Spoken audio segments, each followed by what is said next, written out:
Welcome to ICOSA's Driving Force radio show, where we discover what drives today's leaders. On today's show, we have Governor Bill Ritter and the director of the Center for the New Energy Economy with us. Welcome to the show, Governor Ritter. Thanks. Good to be here. Thanks for being here. And Steve McMillan, the business editor at the Denver Post. Welcome to the show, Steve. Thanks a lot.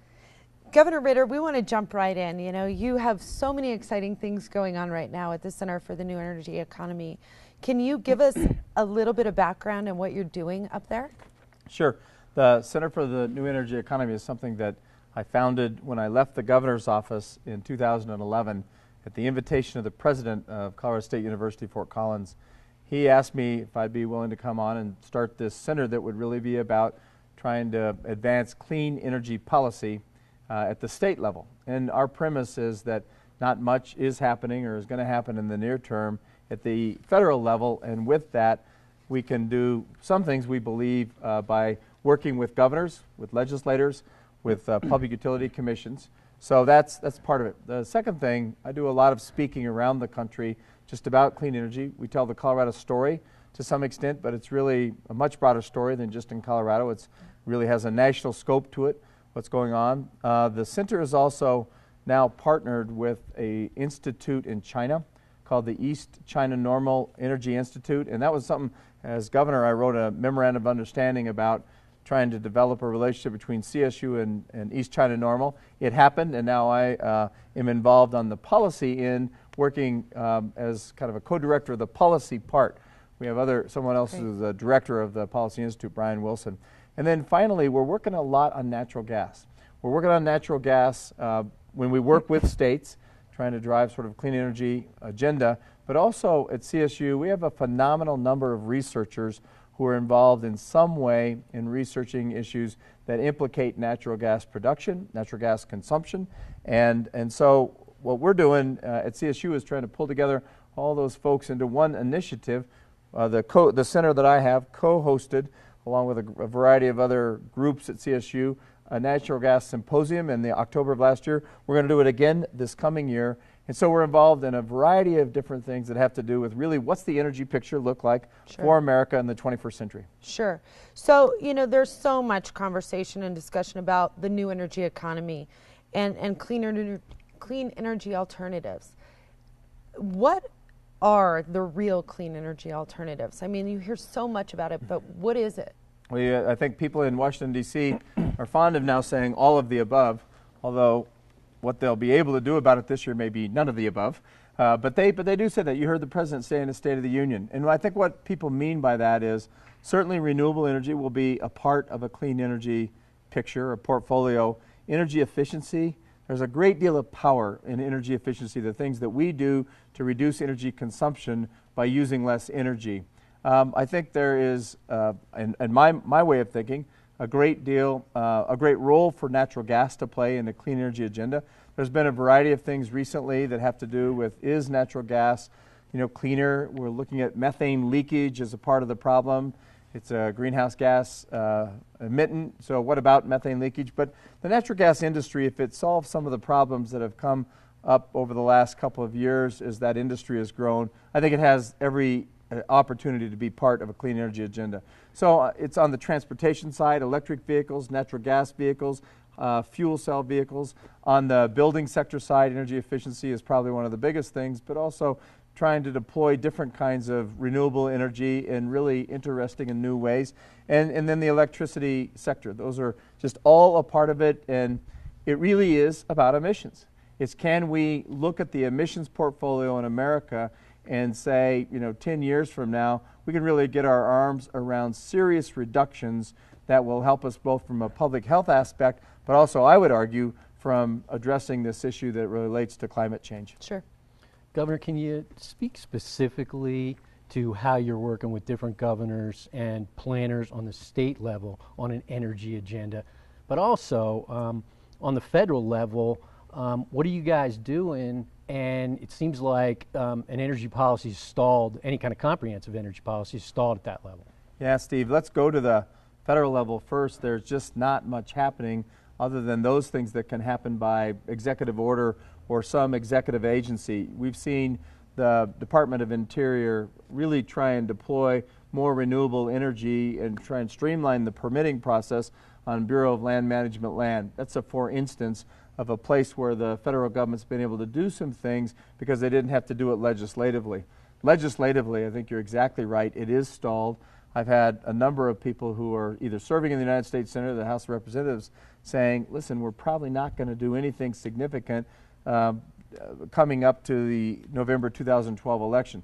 There's still some hope that they'll pass or they'll extend the production tax credit, because that means so much to our wind industry in Colorado, but even nationally. There's another thing called PACE financing. I think you probably know about PACE financing.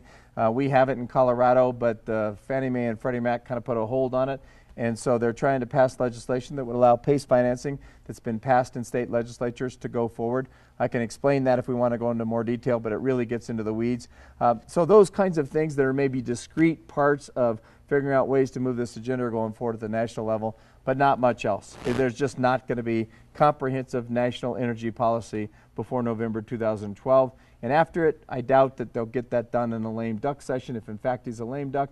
But if Obama succeeds, then there may be some effort and some ambition to do this comprehensively. So at the state level, in a state like Michigan, we're trying to work at fuel switching. We've done some things, limited things. I went there for a couple of days, met with members of the governor's staff, with the lieutenant governor, with 35 different legislators. We explained how we had done that in Colorado. They have really an ideal situation. They import all of their coal, so you lose no coal jobs in the state. They have really old coal plants that are high emitters that they could take down, transition to natural gas. And they also are sitting on natural gas, so if they have a good way to extract it that's environmentally sound, they wind up creating a lot of jobs with that fuel switching plan and probably keep their energy prices the same or maybe even reduce them depending upon the price of gas. In Delaware, they set up an energy efficiency utility. Haven't really figured out a way to work that yet, and so what we've done is work with them on a piece of legislation that's going into the Delaware legislature, and what it would do was really return energy efficiency responsibility to the utilities, but at the same time have this energy efficiency utility they set up become a financing mechanism for energy efficiency measures. I'm going back to Maryland next week, and I'll be testifying on a bill that is about creating offshore wind in Maryland. We're working with a group of people in the governor's office in Missouri, along with hopefully the Utility Commission of Missouri. We filed some papers in Oklahoma when they put something on their docket that had to do with a clean air, clean jobs kind of thing. Our House Bill 1365, our fuel switching. We've been in conversations with the Illinois governor. They just said, listen, give us everything that you did over a 4-year period. We'd like to see, your climate action plan, your 57 bills. So we sent them copies of all 57 bills that I signed. We gave them as well all of the executive orders I did around greening of government. So we really worked probably at different levels in about 10 states over the past year on either discrete measures or trying to help governors think about it more comprehensively. As you talk about all the different states, everything from a Missouri to an Oklahoma to a Maryland, all very different issues, all very different policy agenda items.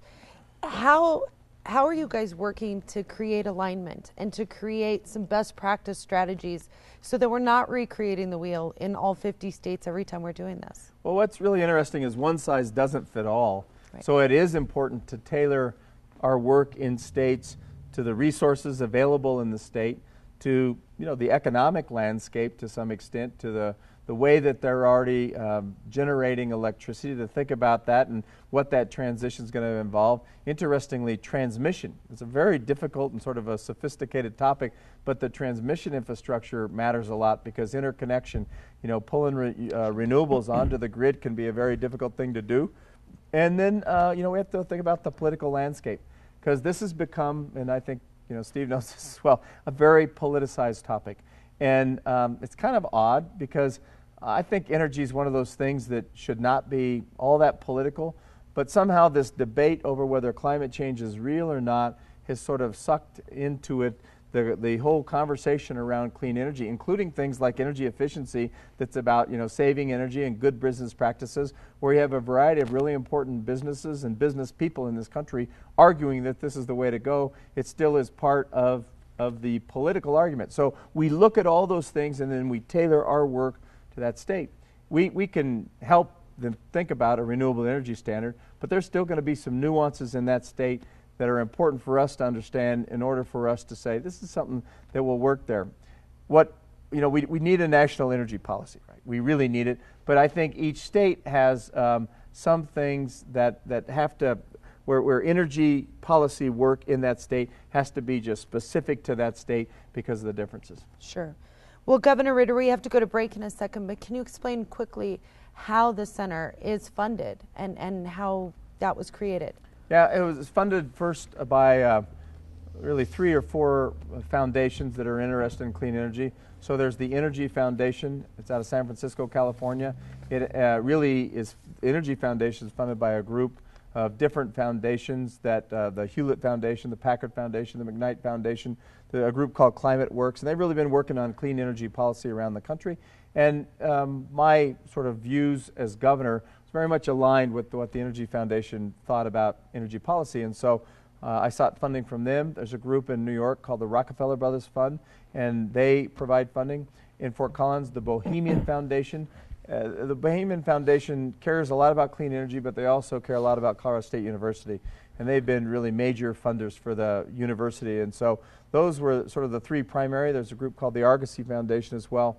We've recently been talking to industry, in the electrical industry. Take a Schneider Electric. We wouldn't go in and lobby a bill for Schneider Electric, but we certainly believe we've done a variety of things on the smart grid side where Schneider Electric would benefit. And sure. I mean, all the folks involved in smart grid might benefit, but we're looking at some of the big players that might be looking for partnerships at universities. And so Schneider Electric, some of the gas companies, quite frankly, because of what we're able to do with natural gas and all of the things CSU's doing with our natural gas initiative. And you'll find, I think, with less and less federal funding, that universities are seeking these public-private partnerships, and the center's no different than other places at the university where we're looking to the private sector to help fund some of the research. Well, Governor Ritter, don't go anywhere. We'll be right back with Governor Ritter and Steve McMillan from the Denver Post, and we'll be talking about some of those public-private partnerships and collaborations that are going on with the Center for the New Energy Economy, as well as CSU.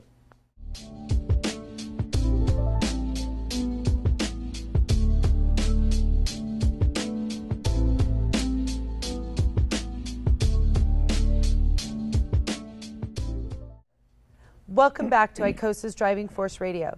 Today we're talking with the director of the Center for the New Energy Economy at Colorado State University, as well as the former governor of Colorado, Bill Ritter. Welcome to the show, Bill. Thanks. It's good to be here. And we also have the business editor at the Denver Post, Steve McMillan, with us here today. And Steve, you and I have had so much fun collaborating over the last couple of days about this interview. And I'm just going to toss it to you because you have so many rich questions and background with the governor. Thanks, Jan. Governor, you talked a little bit about your kind of ambitious schedule with a lot of the other states out there when it comes to helping them craft comprehensive energy policy. What about Colorado? What's happening here? How's the center engaged with this state? So that's a great question because we have had a lot of different conversations with the governor's energy office, with the governor himself. I've had some conversations. I think that his ambition around natural gas vehicles is really this important place for us to go to, and he's got a real keen sense about what to do and how to do that. That's a good thing. But in terms of just sort of working with legislation, there hasn't been much going on, and I think part of that is the governor developing his own sort of energy plan around that, trying to decide what in fact he needs with respect to legislation. And then I think he's got a Senate that's controlled by Democrats, a Republican-controlled House, in trying to find a path. And he's not unusual in this regard. This is all over America, trying to really find a path where you can chart a clean energy agenda when you have either split control or Republican control in both houses, Democratic control in both houses. It's really important to try and do this in a bipartisan way, and I think this governor is still very much interested in trying to find that way. Well, I want to jump in with something. Steve and I talked about this, and I know you guys have talked about this before, but there's so much discussion about the new energy economy creating jobs, and there are still so many people out of work. When do you see in your, I know you can't pinpoint this, but is it going to create jobs, and when are we going to see that? Well, first of all, it has created jobs, certainly. It's interesting, this was the worst recession since the Great Depression. I did this thing that if I had the chance to do it over again, I wouldn't do it, which is a debate on Bloomberg TV, and the subject of the debate was, will clean energy lead the recovery, lead the economic recovery? And I think to think that it's going to lead the recovery is probably wrong. Can it be a part of the recovery? And the answer is yes, it can. If you look in Colorado, the only place in the private sector that actually grew jobs during the recession is the clean tech, clean energy space. I've just seen a report where Colorado went to #1 in the country of solar workers per capita. We're #2 overall, which is something to be #2 overall, because #1 is California and their population's 7 times greater than the state of Colorado. So to be #2 behind them is a pretty significant thing. Obviously, we have Vestas that we talked about the entire time I was governor. They're somewhere still under 2,000 employees, but that's 2,000 jobs we wouldn't have if we hadn't really embraced clean energy policy. Vestas brought a whole host of different suppliers with them, so there's some other jobs that were created that are absolutely part of the new energy economy. There are a variety of good solar plays. We had the recent announcement from GE that they're going to build thin film photovoltaic solar panels here.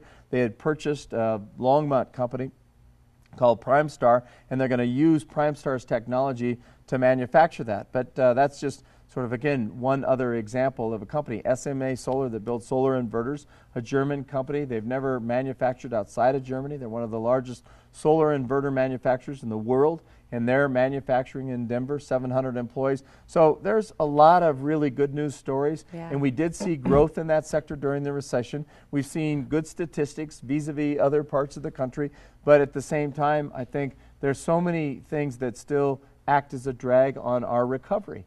We can look to Europe and understand that there are things that could happen in Europe over the next few months that could cause the American economy, if not to go into a second recession, to still kind of lump along the bottom. There's good signs. There's a lot of positive behavior. So the economy in many respects is recovering, but it's not all up to one sector to make the recovery happen. And I think, if I were going to fault the president actually in the Recovery Act, in the ARA funding, the stimulus package, I think maybe they put too much emphasis on the job recovery or the job creation aspects around clean energy. It's happened. It's absolutely happened, but it's not the thing that led the recovery. Did you see anything, Governor, in Governor Hickenlooper's Colorado blueprint that would be considered good news for the renewable energy sector here? Yeah, I do think that they're still focused on clean energy and the clean tech sector. They understand the relationship between technology and the 21st century sort of energy agenda that I think states like Colorado can and should carve out. The governor, as far as I can see, gets this, understands it, may not have put the same priority on it that I did, but that's really just the difference in style between him and me, and I can't fault him at all for that, because I think he's got a lot of different ways of thinking about the future in a really sort of innovative and entrepreneurial way. His focus on entrepreneurship itself will help us drive a clean energy agenda in this state. So there were absolutely things that were part of the blueprint. I would just say it probably wouldn't have, if I were constructing that blueprint, it might have had a different priority on clean energy. And again, not anything other than just a difference of the two of us and the way we govern. Well, and Governor Ritter, too, I know that so many things that you guys do are based in collaborations in these public-private partnerships that you spoke about. Can you quickly address some of those before we get a break, and then we can come back? Yeah, I think it's really important to think about how we embark upon public-private partnerships. And I talked about those at sort of the university level, and just the things that we're trying to do to use the private sector to help us fund different kinds of research.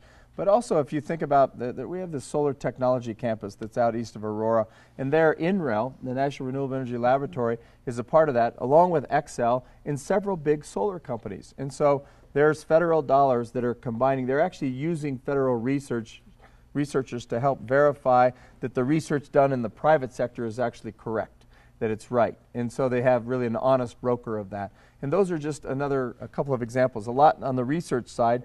On the development side, public-private partnerships and just trying to build out, clean energy on public land is a way to think about it.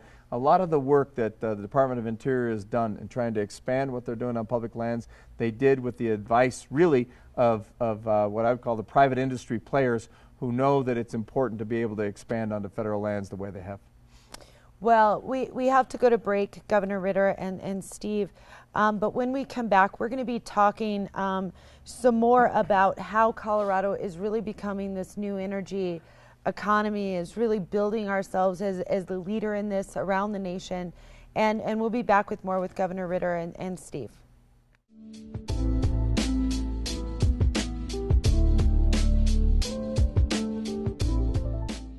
Welcome back to ICOSA's Driving Force Radio. Today, Governor Bill Ritter is talking with us about the new energy economy, and he's serving now as the director up at CSU's Center for the New Energy Economy. And Governor Ritter, all of this discussion, all this stuff that's going on, both locally and nationally, really begs the question if these clean energy alternatives are really reliable, based on the fact that the grid is absolutely archaic. How are you guys bringing those two things together? It's sort of like putting oil and water together and trying to make them work. How does that work? Yeah, it's not as bad as you make it sound. I would say that it would be very helpful for us as a country to focus on how we rebuild the grid in this country and how we really connect it. We have 3 separate grids in Texas, so really arguably 4 separate grids. Texas is sort of connected in, but it's got its own standalone in a sense, and that really makes it inefficient to move power interstate. But intrastate, there are some problems as well. You mentioned renewables and trying to make this big push around renewables. Can we really get those synced into the grid? The answer is yes, but with some work. And some of it's technical kinds of things, and some of it involves policy work. And they're both really important. A lot of the lines running in Colorado are running chock full. CSU has a ranch north of Fort Collins, south of the Wyoming border, really ideal for wind creation. It's looking at putting a wind farm on there, 200 megawatts, so it'd be a significant wind farm. And they had a power company that was going to come in and build it, and they backed off because they couldn't find a real economic place to put that power onto the grid, in spite of the fact that there's just a significant line going right over the ranch, but it's full. And so if they had to pay then to get that power to a substation, they can no longer deliver that power at an economic rate. So there are problems there. Xcel owns a lot of the grid, and that helps Xcel when they're purchasing the power. Xcel just purchased wind here in Colorado last October for 3.2 cents a kilowatt hour. So just to give you an idea, the average cost of power in Colorado is about 6.5 to 7 cents, and Xcel purchased wind power, and it's got what's called a capacity factor of 50%, which is really high. They purchased that for 3.2 cents. That's a significant boon to wind and really to Colorado ratepayers. So you can do it pretty cheaply.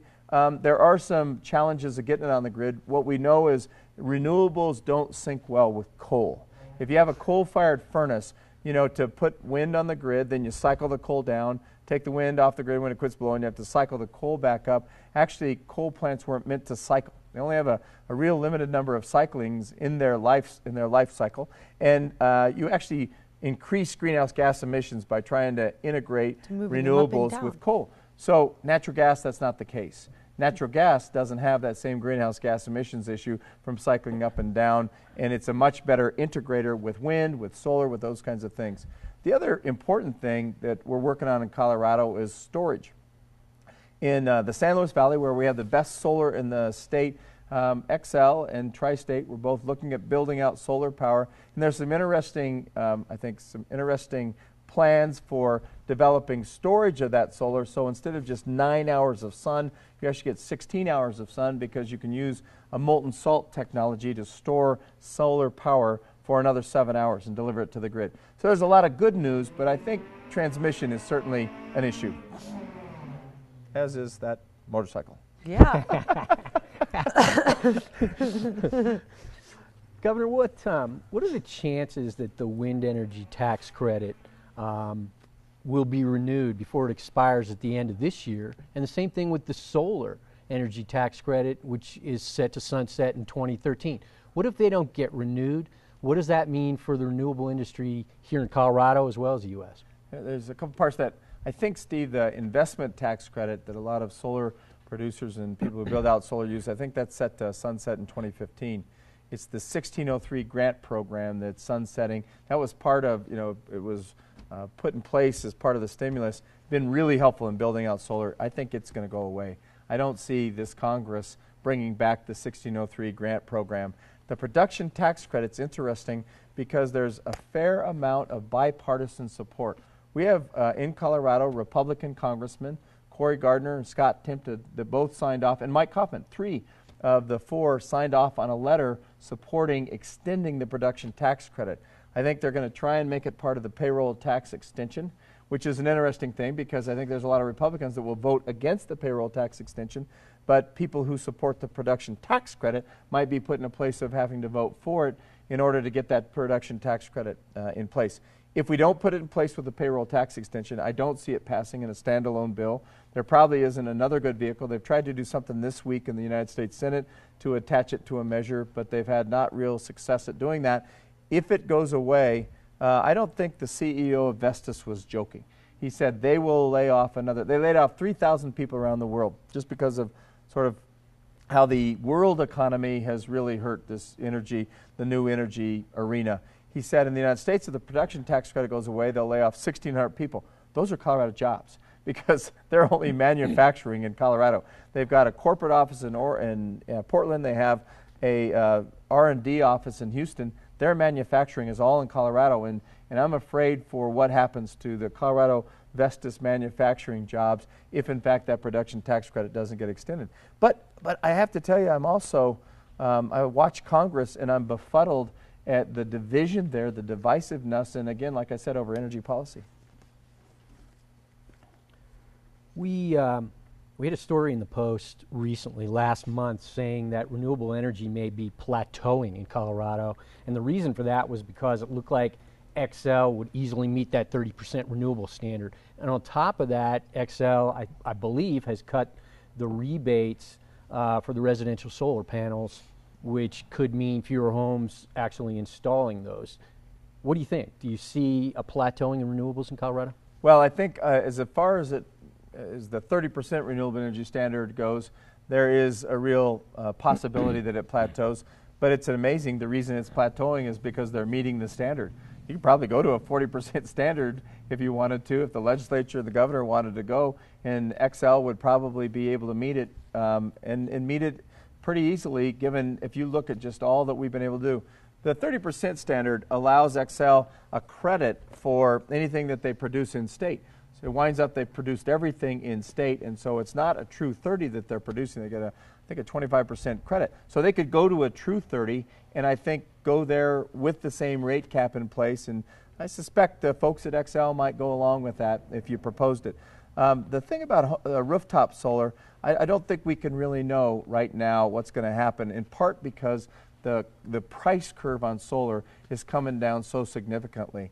So in part, XL's rebate program went away because the price was coming down so much, and it was no longer affordable to them as a utility. You know, there was the one day last year where they said we're ending our REC program today, REC being renewable energy credits. They're just going to end it in a day. PUC said no, you have to end it over the period of a year. So everybody kind of knew that was going to happen as the price of panels came down.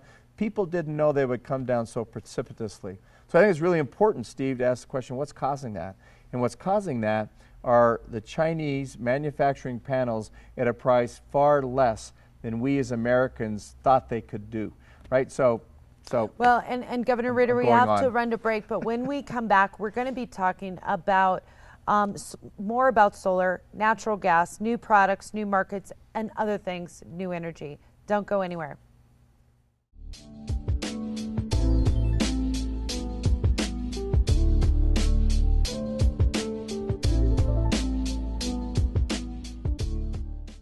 On ICOSA's Driving Force Radio, today we have Governor Bill Ritter, the director, and also the director of CSU's Center for the New Energy Economy. We also have the business editor at the Denver Post with us, and we've been talking all things new energy. And Steve, before we went to break, we were talking about solar here in Colorado, and now I know we want to switch gears to natural gas. I had a question for the governor. I mean, you've included natural gas as part of the portfolio of fuels that is going to make up clean energy and help us move to an energy independence. But recently here in Colorado, at least along the Front Range, the hydrofracking, the ambitious drilling agendas of new companies coming in to exploit natural gas has caused fear among homeowners and counties to want to jump in and create policy. What are the biggest things necessary to get natural gas resources flowing here, and protect the environment, and alleviate the fears of homeowners?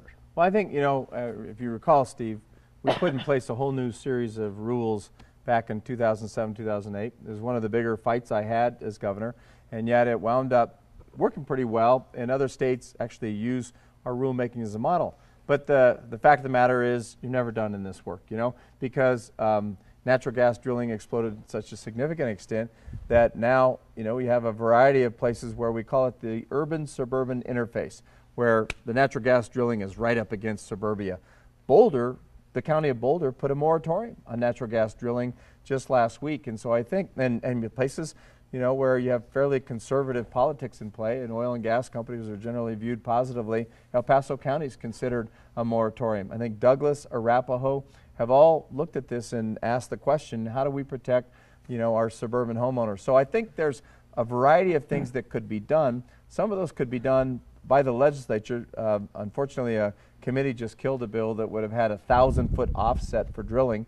A 1,000-foot offset's not a bad thing to do in a place where you have the ability to horizontally drill.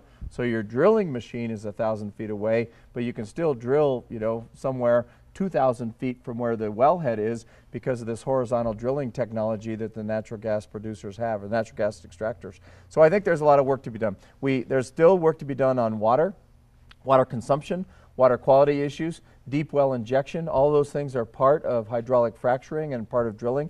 And while we did good work on putting rules in place, I think the amount of water available in Colorado is going to be a question. There's trade-offs that we saw in Texas that had to do with, hydraulic fracturing because it's water consumptive, and ranching because they're in a drought and suddenly they don't have the water for watering cattle if in fact they're going to do as much fracking. And so they've got to make some decisions about those trade-offs. And really I think we can do a lot of that at the state level, and to the extent local government's involved, I think there are even ways to design a template for going in with the local government and saying, here's what the environmental community and the natural gas community both can agree upon. Local government, could you agree to this group of setups, or to this kind of noise reduction, to this kind of road maintenance and road repair? All those things are important for communities. What kind of fallout are you seeing from the cylinder scandal? Was it a fatal blow to the federal loan guarantee programs that have supported renewable energy, solar in particular? Well, I hope not, because I think there are problems with the Solyndra loan guarantee. The biggest problem, quite frankly, if you ask me, is that this company was betting on the price of polysilicon panels from China remaining high. They just made a bad bet. They had a technology that they felt could be very competitive as long as the price of those panels didn't come down, and they came down. And that's something I think even at the federal level, people looking at that program should have thought more about when they were making that kind of a significant loan guarantee of $585 million. There are the problems that people talk about that have to do with a contributor who's also investor in Solyndra, contributed to the president's campaign. I quite frankly don't think that's going to go anywhere. I think that's going to go to a dead end. The problem was just that this was their first big loan guarantee. They made a big deal out of it. It failed, and it failed not because their business model at the time wasn't something that you would think about investing in. It's just that it had a really bad premise. Now, there's a lot of other places, including places in Colorado, where loan guarantees work. You remember UQM? They make the propulsion system for an electric car being manufactured in California. Those folks are going great guns. That electric car manufacturer is going great guns. And so I can give you a lot of examples where it's working and where I would hope it would remain in place, but I know it's in peril politically. Well, and when we come back, we're going to talk about how some of these new technologies are going to be taken to market, how we're going to put them in place, Stay tuned for the next segment of ICOSA's Driving Force Radio.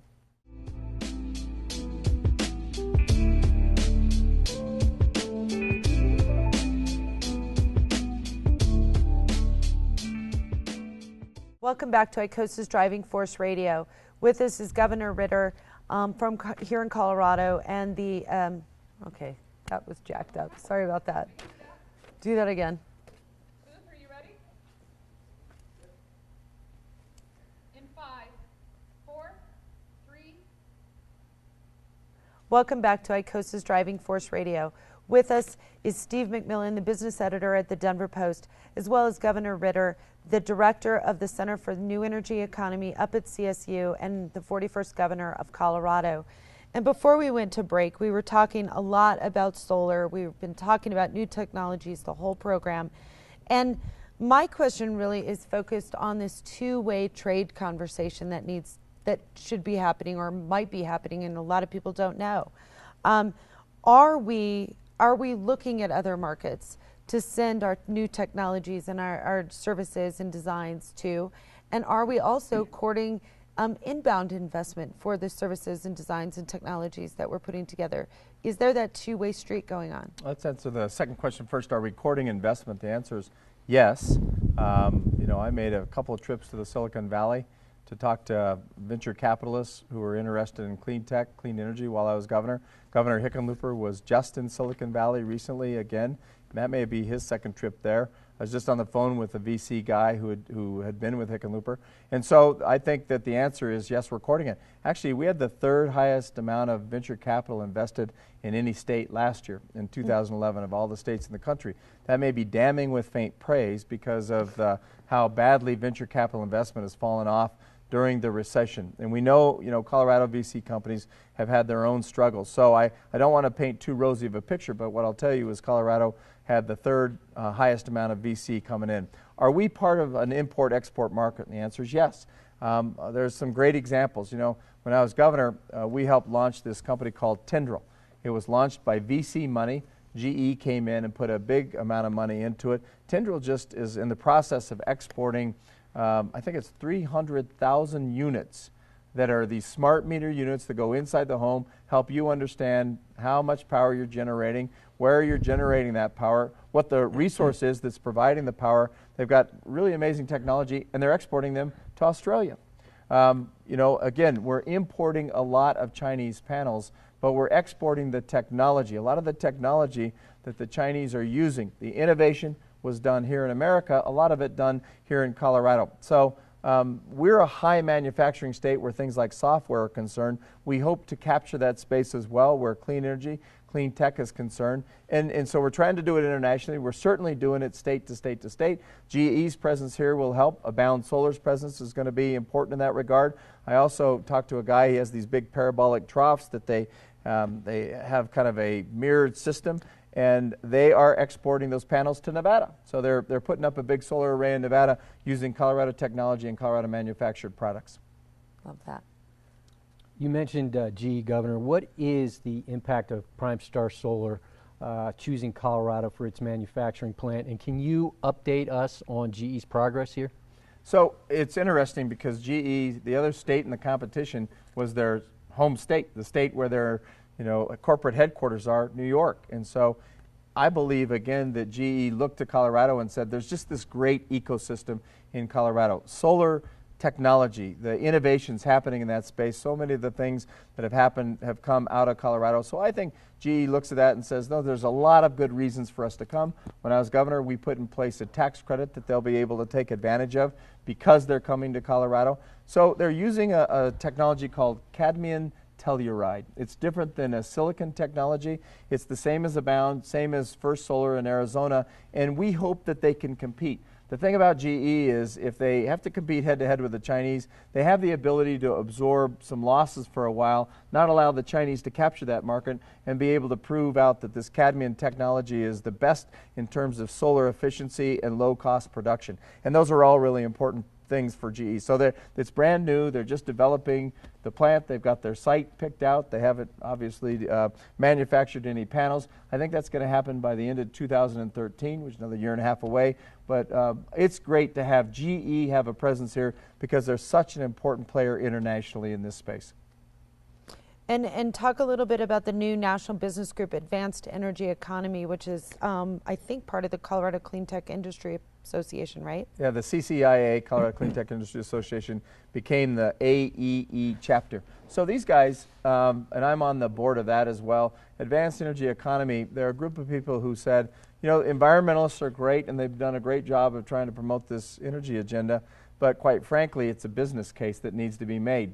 I've talked about the politicization of this issue, how it can be divisive in some places, and really this group of people say if you can demonstrate how this is good for the United States business sector, if you can demonstrate how there's a profitability inherent in this, and at the same time it has these other advantages that are residual, the environmental advantages, the national security advantages, even the ratepayer advantages, then what's bad about this? And you know, we've seen kind of people be at loggerheads over this. If you can get serious businesses, serious business people in this country to go to Congress and argue to both sides of the aisle, this makes good business sense for America, then we think that's different than just the Sierra Club making their case on both sides of the aisle. There may be different outcomes because of it. Absolutely. When we come back, we're going to pull out our crystal balls. We're going to see if we can figure out if a national energy policy is going to be on the horizon. Don't go anywhere. Back with Governor Ritter and Steve McMillan shortly.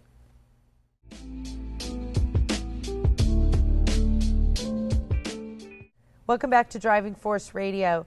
You know, Governor Ritter, we've been talking the whole hour about the new energy economy and what's on the horizon. And, you know, I think I know what your answer is, but I'm going to ask you this question anyways. And it's really around a national energy policy. There have been 10 presidents who have run on an agenda, part of their agenda being creating a national energy policy, and all 10 of them, not one of them has managed to pull one off. Do you foresee that we're going to see any sort of a national energy policy going forward? Certainly not before November 2012, and I would suspect in terms of a comprehensive national energy policy, it's going to be pretty difficult for the next president to pull off, whoever that is.